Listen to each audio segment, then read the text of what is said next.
Hey guys, welcome back to the channel, and in this video I've got 3 replays for you in the Tier 8 Premium American Heavy Tank, the Captured King Tiger. So before I get into the replays, I'll just show the equipment I run. So I've got the Advanced Powertrain, Gun Rammer and Vertical Stabilizers, should I say. And I've got Born Leader, Rapid Reload, 6th Sense, Steady Aim, Snapshot, Situational Awareness, Track Mechanic, Clutch Braking and Off-Road Driving on the perks for this tank. So the Captured King Tiger, I'm just going to go over the good points and the bad points, and then I'm going to propose what I think should be changed on this tank from my personal opinion.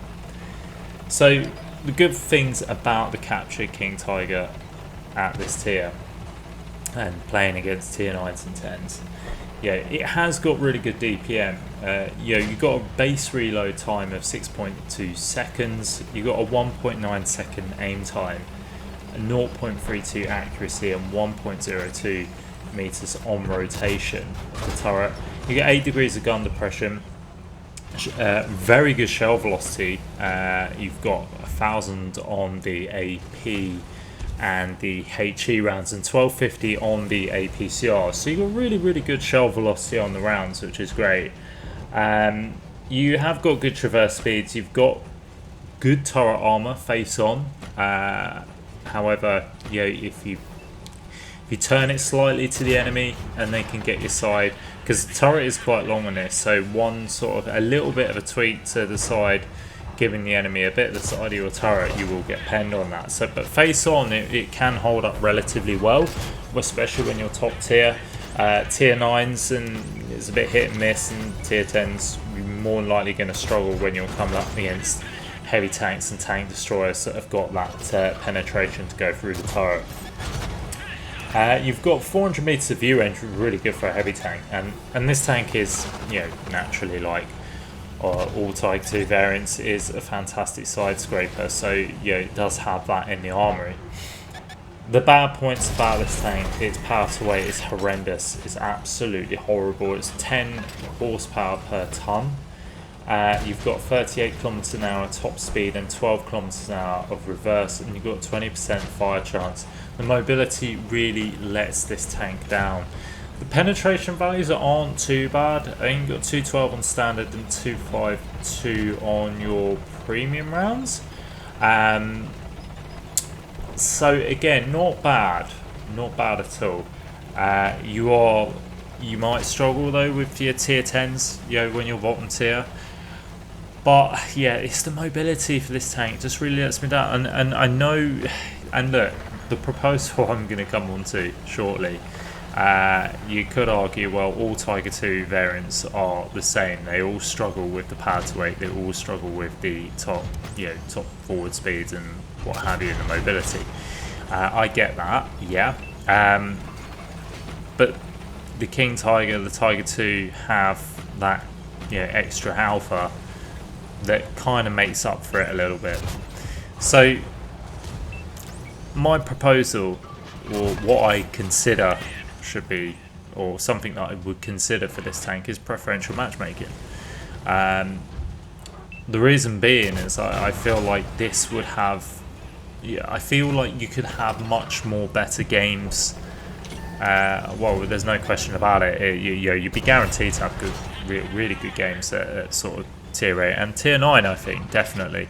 I just think with tier 10, it's just underwhelming. It's a very underwhelming tank at tier 10. I feel like you can get overpowered quite quickly, and the speed of the game and its current meta with the large maps, just I don't think gives this tank much flexibility. That's just my opinion. Again, you could argue that your King Tiger and the Tiger 2 equally have the same problem, and they do. But I think, like I say, with the alpha that those tanks get, they makes it a little less painful, because at least you're being able to get, if you do hit your tier 10s with that alpha, it's making a little bit more of a difference than 240.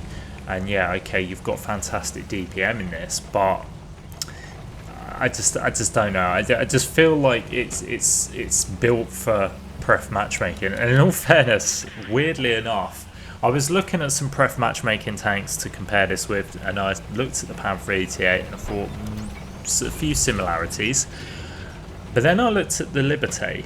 I thought, let's just look at heavy tank versus heavy tank, and compare that way rather than using the Panther 88. The Panther 88 is a very strong preferential matchmaking tank. We know that. Or I feel that's the case, as it sort of featured recently in Rank the Tank, and I thought it was leaps and bounds against most other pref matchmaking tanks. But against the Liberté, weirdly enough, the statistics of this and the Liberté are very, in fact, they are near enough the same on the gun.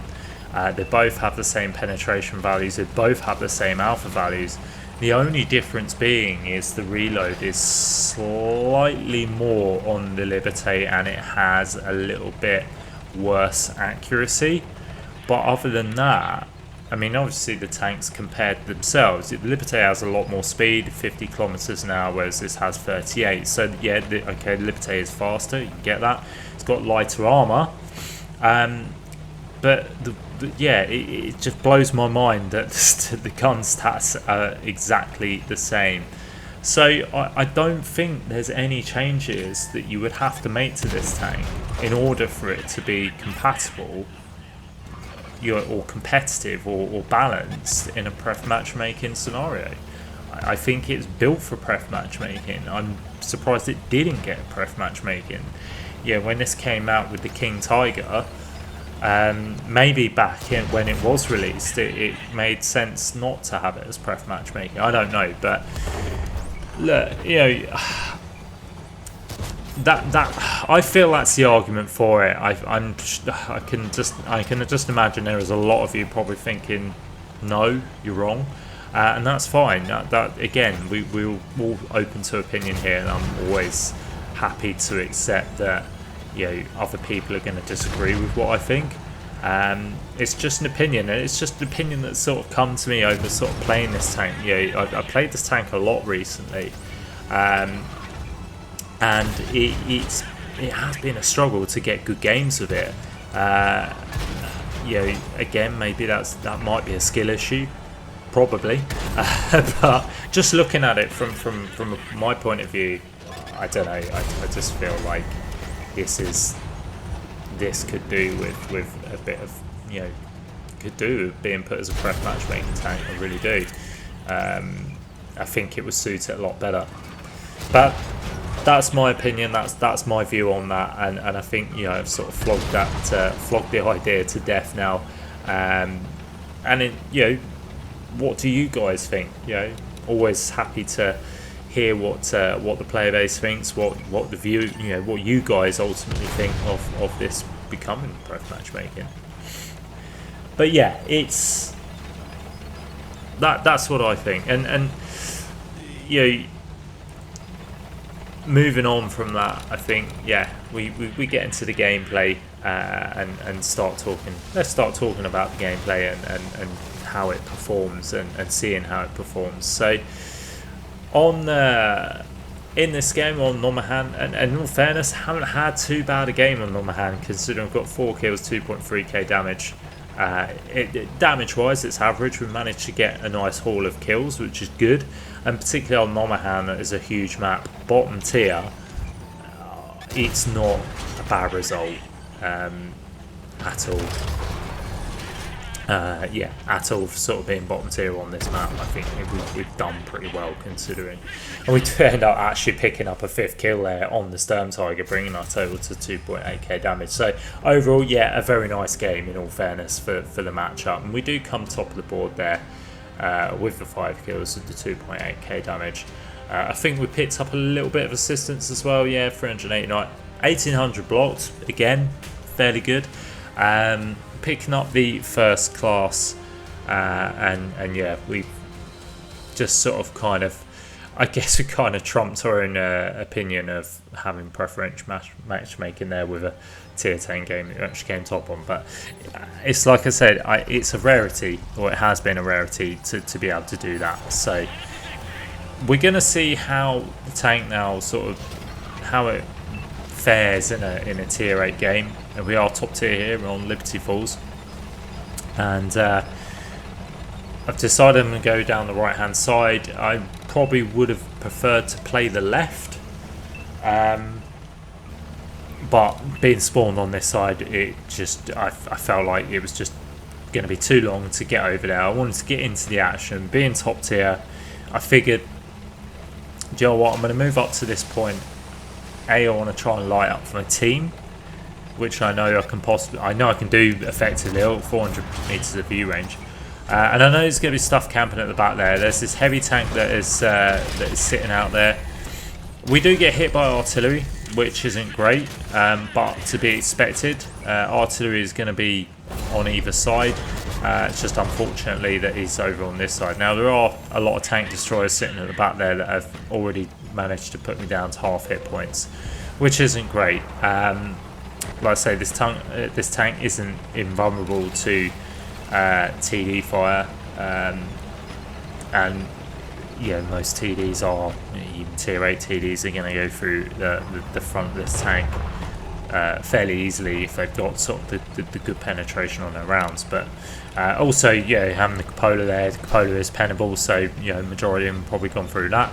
But yeah, we're going to move around to the side here. This is a sketchy position again, because could get caught out by tank destroyers that might be sitting on the ridge there. But I wanted to get over here. I wanted to get some shots into these tanks that I know around here. Now this Comet, I'm not entirely sure what this Comet is doing, but it's decided to sort of just, you know, drive up on the bridge there and try and get some shots in. We get some shots in return. Now we've got this fortress that has just sort of come out of nowhere. You can see we're going to side scrape off this rock now, and we've switched to the Prem rounds, and we're going to squeeze in as many shots as possible. Now this one thing I do like about the Capture King Tiger is this rapid DPM, which is really nice, and we're able to get some more shots into this fortress here. Going to aim for the lower plate. He does manage to squeeze a shot into the side of it. You know, I don't really know why we turned, or didn't really, I don't know. We kind of gave our driver, which is a bit silly there. We should have just carried on side scraping. Trying to get some shots into the superstructure and squeezing into the lower plate. Some shots are penning, some shots aren't. And we see this Demolisher who's side on, so I think, Joe, I'm going to turn my attention to that guy. Now here's this IS, I'm going to turn that. I'm basically just aiming for the tanks that I know I can pen. I'm on like a 3v1 here, and yeah, I just need to go for the tanks that I know I'm going to be able to sort of penetrate effectively. I'm trying not to give too much to this fortress, and luckily I bounced a shot and managed to pick up the first kill of the game, up to 3.4k damage. Then this Progetto just, you know, comes out of nowhere, manages to get a track shot into us, pick up a little bit of assist on that IS getting shut down. But now I've got the Demolisher coming in. I bounce one round. I'm trying to make it difficult as much as possible. Bounce the next round, but then Progetto comes round and manages to take me out, which is really annoying because I just, yeah, if I didn't get absolutely shafted at the start there by, you know, again, that was my own fault by hanging out for too long, but I kind of felt the yeah, I didn't really feel like I was going to get penned as much as I did. I thought I could probably, I felt like the gamble was worth it. I thought the reward was going to be sort of worth it. On reflection, it really wasn't, and I could have done with those hit points to kind of survive that last engagement at the end there. Is it? I probably still would have died anyway. I was going up against a Progetto and a Demolisher, both which auto load the tanks. So yeah, I probably would have died anyway, but probably could have picked up a lot more damage and had a bit of a better result, but there we go, it is what it is. But anyway, we will skip ahead to the results screen, guys, and we'll see how we got on.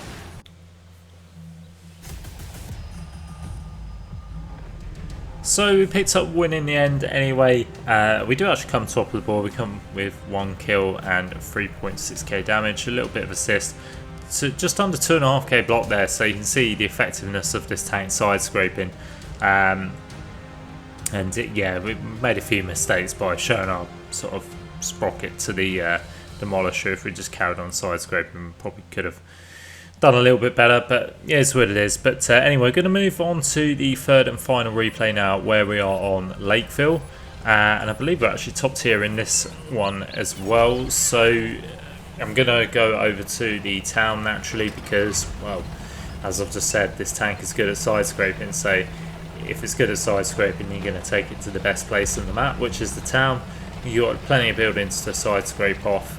And then hopefully we can sort of have a little bit of a brawl in there and come out on top. So yeah, making our way over there. Again, you can just see the sluggishness of this tank and why it can be a little bit infuriating, and particularly on sort of tier 10 games. But not just that, but games that are just quick. The current meta as it is, games aren't slow anymore. They're not slow paced. They're very quick. They're majority are sort of been done in sort of a matter of 5 minutes or so. So yeah, it doesn't really give you much time to get in position, and it's like I say, that's that dreaded curse of when you get over to the area where you want to be, all the damage is near enough disappeared or gone completely, and what you're doing is you end up in that vicious cycle of chasing the damage, and there's nothing worse than having games like that. I can kind of deal with losses. I can I can deal with losses and the like, but games where you win or lose when you've hardly done any damage because you've just been chasing it. It's a horrible situation because it just doesn't. It's not fun. Basically, it's what I'm trying to say. It just makes the game a little bit boring, really. It's not to say that every tank should be driving forwards at silly speeds. It's just. It's just one of those things, really. I guess it's always going to be sort of slow tanks in this game, as regardless. But those sort of games I don't enjoy. But anyway, digressing a little bit, we're back to sort of in the town now, and I'm kind of on my own a little bit here, which is it's not great. I'm kind of hoping my team are going to start moving, and actually, because at the moment we're really kind of screwed in this game because we have no map control at all. Majority of our team are just sort of squatting in K and JA on that ridge there, and ideally I need them over here. Now I'm gonna try and do the best I can. I'm lucky because I'm not getting overwhelmed with enemy tanks. All that's happening at the moment is I'm fighting a Jagdpanther, and there's another TD here and a T78. Now I've been side scraping. I managed to get rid of the Jagdpanther. Now I'm going to get a shot into the HMH IC 130 here, so I do manage to squeeze another shot in. Then I get penned by something at the back, which I'm assuming is maybe that T78. I'm not sure. But there's something else at the back there. Now, I think it is a T78, so we just bounce around. Unfortunately, our engine is damaged. Now, this makes the situation even worse because I burnt my repair kit, where repair kit's now on cooldown, and I have a damaged engine. So this really isn't a great situation to be in. But we do pick up our second kill of the game there. We're up to 2.1k damage. We've blocked 1800 already. Now we've got this AMX sort of moving to the side of us. We've also got this T78. I'm just trying to see if I could possibly squeeze another shot into the heavy tank there, but he wasn't giving me any of his tanks, so I opted to sort of swing the gun and go for the T78 instead. This AMX gets quickly dealt with. Scores are pretty even at the moment. We're up to 3k damage, so we've had nice. It's been a decent start so far, and we've actually had an interesting game in the fact that we've been able to do some damage. It's not taken us far to get into the fight and actually be able to pick up some damage. Trying to squeeze a kill shot in here. Unfortunately, I bounced that shot. Maybe if I'd had the Prem rounds loaded, I probably could have squeezed that in, but now that VZ is backing up, it's sort of covering his side, so not able to get shots in. My initial thought was to go back to the base, and I think this is where I'm going to go now, because you can see we've lost all map control at the back there, and our base is pretty much exposed. We've got a heavy tank over there, we've got artillery, but it looks to me as if we're going to struggle. But we have noticed there's this Leo that is in the middle of the map there, and I'm not going to hesitate to get any shots into this Leo, because it's just, you know, giving us easy shots on his side. The 112 does take him out though, but now you can see our base is getting basically overrun with enemy tanks. Try squeezing a shot into this Czechoslovakian heavy tank here. Unfortunately, with bounce, we're not actually getting any clear shots. Trying to see if I can sort of squeeze any shots in or break any cover to help our team out. But I just need to get closer. That's all I need to do. It's a very close game. We've got majority of our hit points, which does help. So we can trade some shots. We've got quite a good buffer actually to trade, so that is a bonus in itself. But we just need to get over now and just try and help our team out, get rid of these tanks, and then we can, you know, we could possibly progress up the one line and make a move to their spawn, where we know artillery is going to be definitely, and there might be some stragglers sitting back there. I'm just waiting for this heavy tank to move into a position where he gives us his side, but that doesn't really appear to be happening. So I'm going to turn my attention to this heavy tank, which I'm hoping I'd be able to get some shots on shortly. Might have a window of opportunity. Does look like that's going to be the case though. So again, just going to keep moving forwards. Just need to close the distance. Conscious obviously as well that, you know, there's two heavy well, majority of our team are actually able to make their way over. You know, they're quicker than me, so I'm straggling a little bit. So if I want to get some more damage, I kind of need to be up at the front with the pack. Also bearing in mind that there's no one behind me now, so I'm sort of like the rear guard now. I'm that slow, I've become the rear guard. Gone from the leading tank to the rear guard. We're going to try and see if we can get some shots in this KV2, but it looks like it's behind some cover. I'm slowly getting to the front though, where I can hopefully, you know, use my armour, trade some hit points, because, you know, I've got plenty left. It's 5-all, so it's an even matchup. Now I'm getting in front here. Might be able to get some shots in artillery as well if I play my cards right. And yeah, we can see the top of the artillery, so I'm going to get a shot in. I'm just being cautious of that KV2 and squeeze another shot in. Artillery is, you know, got the barrage gun. It does get some shots in, but doesn't do too much damage significantly. Try squeezing a shot there, but unfortunately missed. But now I'm going to turn my attention to this one-shot TNH, who I bounce the upper plate, which is really annoying. Trying to squeeze a shot in again and rebounce, which is this is just becoming quite frustrating, to be honest. Do manage to pick up the kill in the end, but we've wasted quite a few shots there, which is really annoying, because, you know, if we pen those shots, this game, you know, we just could have got a little bit more out of this, possibly some more kills. Which I think, in all fairness, when we sort of look at the end result screen, you'll see why I was a little bit annoyed, because I think that little bit more might have ended up getting us the ace. Spoiler alert, we don't get the ace, but you could probably tell that from the thumbnail right at the beginning of the video. But I think this game was close. It was close to it, but yeah. One tank remaining, which we're going to try and find. We're going to chase down, but yeah, problem with chasing down damage in this tank is that's not its strengths, because it just doesn't have that top speed capability, which is why I put sort of the advanced powertrain on, because I wanted to try and increase the engine power as much as possible, just again to give us sort of a little bit of extra help. Yeah, I guess some of you probably say, well, you could put fuel on. Yeah, it's an idea, but I kind of feel like it's just those catch-22 situations. You could put octane on.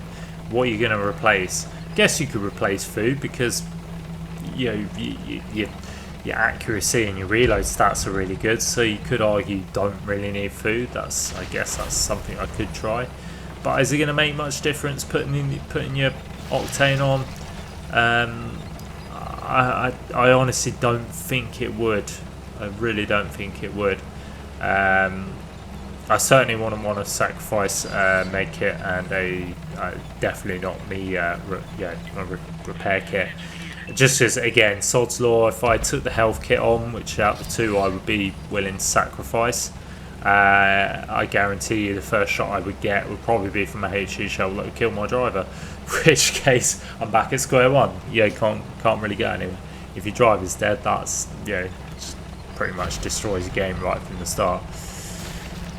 So yeah, it's a consideration putting octane on, but I think food really is the only thing I'd sacrifice for that, and I guess it's worth a try, but I don't think it'll make much difference, to be honest.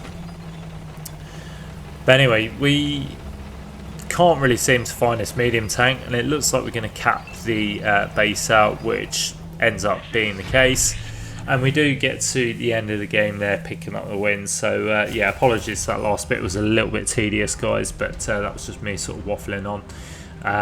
But yeah, we come top of the board there with 4 kills, just under 4.5k damage. So fairly decent game there. 427 assists, 1800 blocks. Again, nice sort of nice sort of presentation on how to side scrape.